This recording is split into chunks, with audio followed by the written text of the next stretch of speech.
Inspiration Forge. I'm John, aka the Angry Dwarf. Welcome to Inspiration Forge. This is part 2 of my Dungeon Master Screen Dicetower castle build. If you'd like to see part 1 or hadn't watched it already, go ahead and check out the link below. And otherwise, just follow along.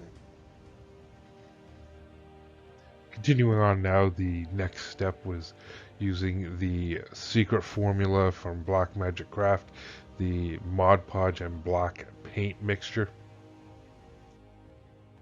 There's the solution to my tower. I put those corner pieces on just to make it look a little different, but also to solve that issue of butting up the two corners.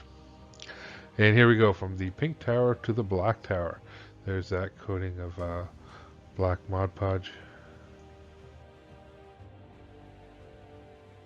And now going ahead and starting to paint in some of that corner brick with that sort of sandstone color. Notice all the mistakes here or overlap with the painting. This was much more easily fixed coming back with a brush and putting a little bit more black here than worrying too much about painting the bricks. And so I put this on pretty quickly and then touched up the few spots where I needed to. This is what it's starting to look like now, kind of to come together.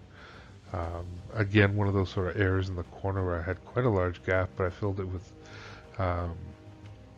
just hot glue, and honestly it doesn't look too bad. It kind of has a rough look like the stone does, so I wasn't too disappointed with that. And I got distracted again, so here I am building one of those cages as shown on Black Magic Craft, and then I was starting to use some scraps to build an actual treasure box.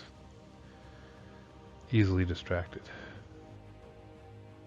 Paint it up. Oh, back to painting again. Put a little, finished up the cage here, and did a little bit of light brushing of some silver metallic paint over top of the cage to give it a little bit of a different sheen.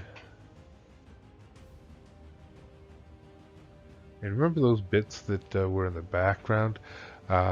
Those pieces were from my wife's smartwatch, the packaging that it came with. And I thought those look unique, I'll use them for something. So I crafted up a couple of altars and made up some runes and painted it with a little bit of gold paint, and used a pen to draw in the stonework, and then gave it a quick and dirty Black Magic Craft covering, paint, dry brushing, and there we go. The same thing with the other one. In this case, I sort of made it sort of like a pool with gold and silver in it, and added a couple of dollar store, got a whole sheet of these stickers of the gems and threw those on.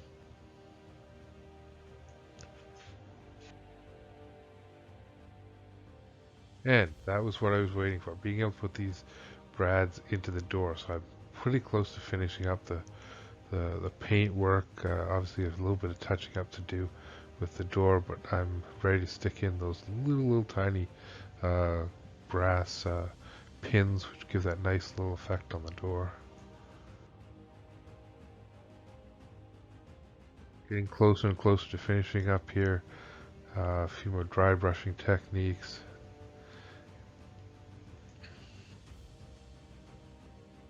Then this is a dice tower, but having dropped a mini down inside and had difficulty getting the mini back out again, I figured I wanted to put something on top here. So I figured I'd put a panel in, but at the same time wanted to be able to lift the panel out. So I built the staircase here so you can grab this and lift the whole panel out. And since I'm crazy, I went to the trouble of actually building the staircase, putting hinges on the door, etc., etc.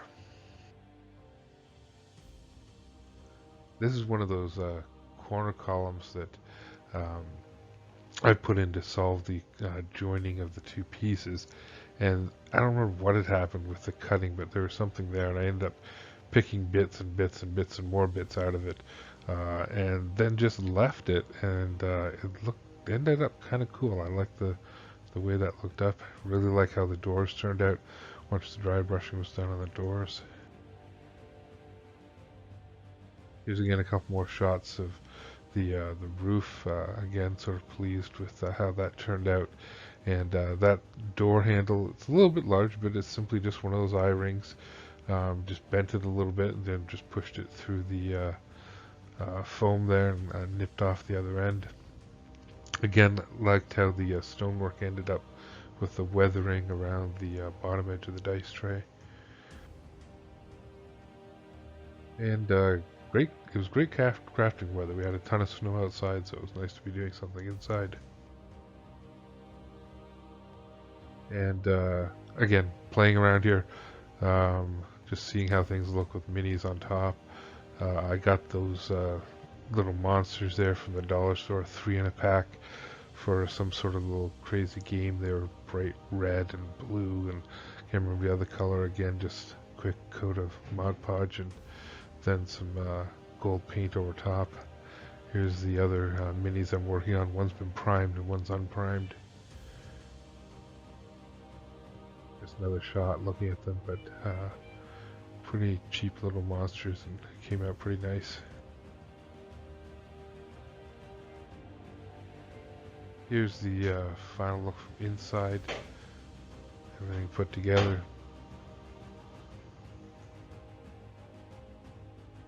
And this is the front view. Quite happy with how things turned out. If you'd like to see how I put together the towers, the round towers, they're in the part 3 of this build. So if you enjoyed this and you'd like to see how the towers are built, check that one out as well. So thanks for watching. If you enjoyed the video, please click like and subscribe, and remember that bell. If you'd like to find more of my content, you can check me out on Facebook. If you like some merchandise, I have a store on TeePublic. Both of those are under the Angry Dwarf.